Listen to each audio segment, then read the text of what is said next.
I wonder whether my pessimism is from the fact that freedom seems under threat internally and externally. First, internally, it seems we've swung from a love of freedom to a fear of it. There's a fear of free speech, for instance, a fear of individualism. Instead, we're now getting a new tribalism, new identity politics, race politics, censorship. You're being an attempt to censor you by the organisation representing psychiatrists in Canada, for instance, now. Increasing fear of freedom. Is that how you see it? Well, again, it's a real dichotomy, isn't it? Because although my clinical license, for example, is under threat in Canada, the threat is illusory as well as real, because there isn't really anything the board of psychologists, the governing board of psychologists, can do to me that's going to stop me. And at the same time that my freedom to speak is curtailed, or attempts have been made to curtail it, I also have a platform of communication that's unparalleled in history. I don't mean me personally, I mean all of us, because we can communicate the way we're communicating right now across the world, and we can communicate with millions of other people. And so it's another reflection of this same dichotomy that's at least partly produced by accelerating technology, is that there are rapidly moving threats to freedom. We could easily turn into a surveillance state that would put what's being done in China to shame, where absolutely everything we did, every breath we take, would be monitored and controlled. And we have the technology to make that possible, and I think that's a real threat. Now, that doesn't mean it's inevitable. I think that people can decide that that's not the pathway that they want to walk down. Now, one relatively recent occurrence that might make you optimistic in a perverse manner is the fact that we did transform ourselves in the West into a totalitarian state for about 2 years. And we did that because we mimicked China, which was a very bad idea. And we did that because of the hypothetical threat of COVID, which was obviously massively overblown, but we rolled it back. And so what I would say about that is that it demonstrated that when push came to shove, people decided in favor of freedom and against restrictions, and that prevailed. And I see no reason why we couldn't continue to make the proper decisions as we move forward. Now, one of the things I've tried to do as I've toured around the world and written is also to inform people that the idea that we should pursue security and safety at the cost of freedom is an illusion, because I don't think there is any security and safety in life apart from what you might garner around yourself if you lived an honest and productive life.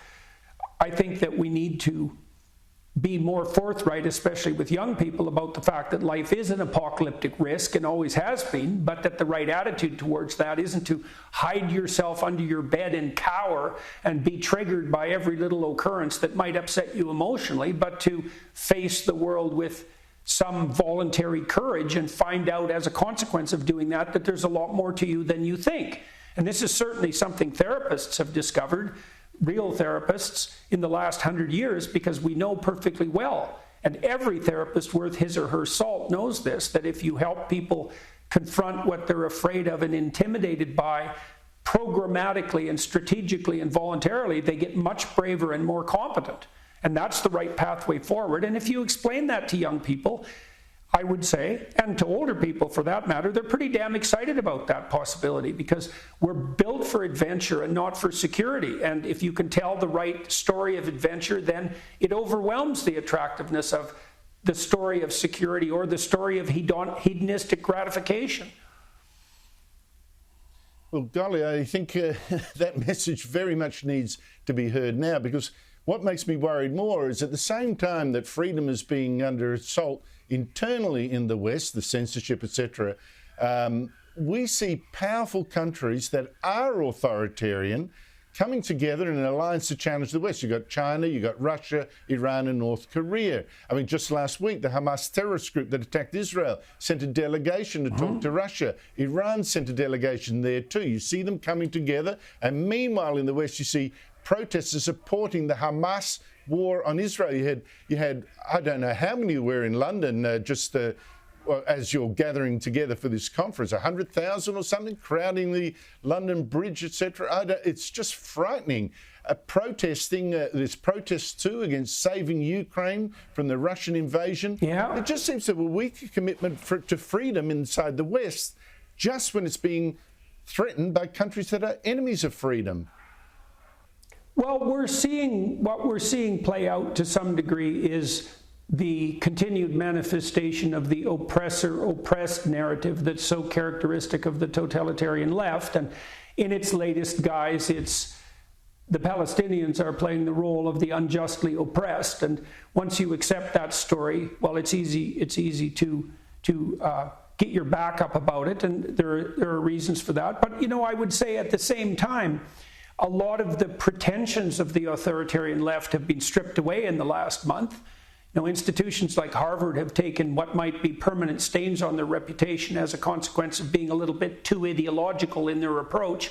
And then I would also say, you could also view the current conflict that's emerging in the Middle East as the last gasp of the totalitarian dictators, even in the Islamic world, because my sense is that, and I believe this to be the case, that Iran fueling Hamas did that out of desperation because they know that peace is about to break through with the Abraham Accords. And it isn't obvious to me that the countries that signed the Abraham Accords, making peace with Israel, are going to retreat from that, even in the face of these large-scale public demonstrations. I don't think Iran is going to be successful in its attempts to manipulate the Arab world back into permanent enmity with the Jews in Israel and with the Western world. Now, who knows, right? Because it's a dynamic and fluid situation, but I don't think there's any reason for despair. This could well be the last gasp of the brutal dictators. I'm not overwhelmingly, naively optimistic about that, but the Abraham Accords were a major step forward, and they're not dead yet. And so I'm hoping that countries like the United Arab Emirates and Saudi Arabia, the Saudi Arabia who would have signed the Abraham Accords if they would have been approached properly, let's say by the Biden administration 2 years ago, I think they may still be on board. I think that's possibly still salvageable. And so there's room for hope even on that side of the equation. That is true. The United Arab Emirates sent out a very reassuring message of condemnation of the Hamas attacks on Israel. But you yourself were abused in a pack attack online for tweeting just after that sadistic Hamas slaughter of 1,400 Jews 3 weeks ago. Give him hell, Netanyahu. Do you regret that? I mean, should you regret it? Well,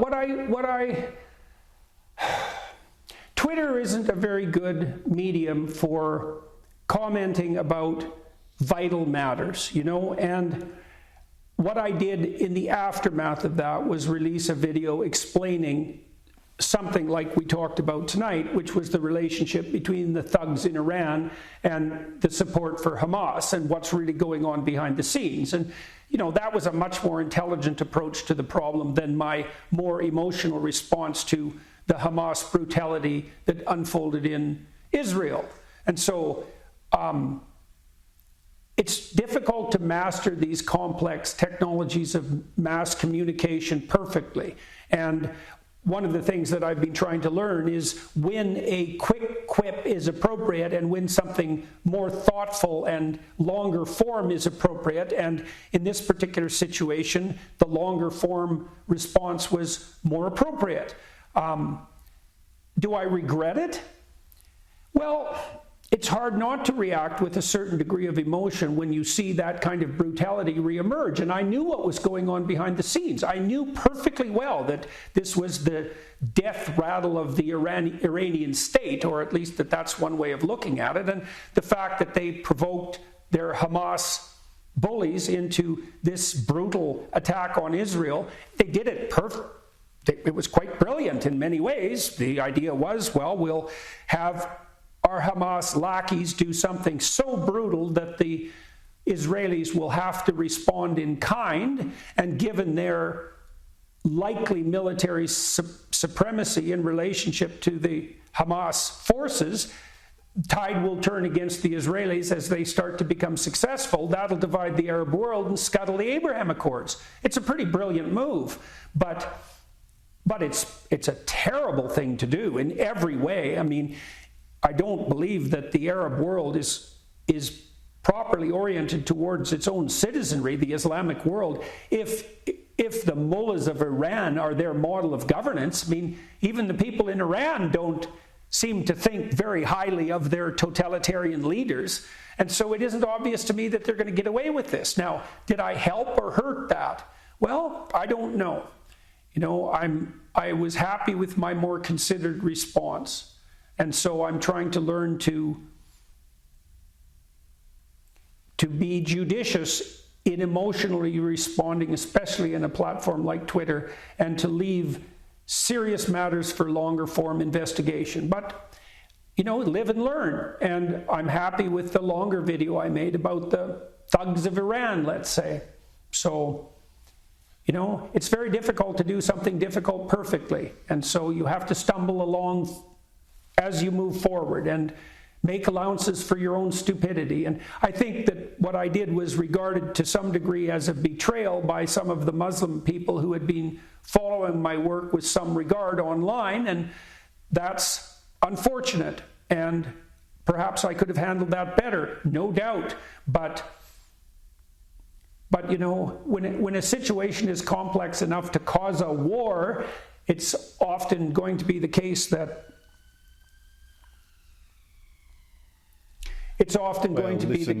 commenting on it is a dangerous business. So, c'est la vie. So when you're faced with, when evil betrays itself, unveils itself like this, I think it's quite understandable to, in a moment of clarity, I think by them, if you meant Hamas, give them hell, I don't know how you could want to row back from that. I mean, it's like confronting Auschwitz and not wanting to give the Nazi you know, the people responsible hell. Of course you do. I mean, some people misinterpreted, I think, what you said to a general give Palestinians hell. I don't know that's fair at all.